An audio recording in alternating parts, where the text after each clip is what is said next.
రాబోయే 6 జూలై 2024 శనివారము నుండి వారాహి అమ్మవారి యొక్క నవరాత్రులు ప్రారంభమవబోతున్నాయి.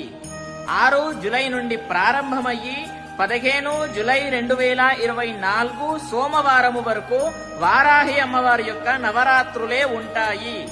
ఈ వ్యవధిలో ఎవరైతే దీక్ష చేస్తారో వాళ్ళకి విశేష ఫలితాలు ఉంటాయి. ఒక్కొక్కరి జీవితమే మారిపోతుంది. ఎంత కష్టాల్లో ఉన్నా సరే, ఎంత కష్టము అనుభవిస్తున్నా సరే, అన్ని కష్టాలు కూడా తొలగిపోతాయి.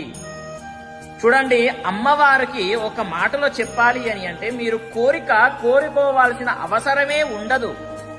అమ్మవారే అన్ని ఇచ్చేస్తుంది. అప్పుడు మీకు కోరుకోవడానికి కోరిక ఏముంటుంది? అంత ఫలితం ఉంటుంది ఈ దీక్ష చేసిన వాళ్ళకి. కాబట్టి గుర్తుపెట్టుకోండి, ఈ యొక్క దీక్షలో చాలా అంటే చాలా శక్తి ఉంది.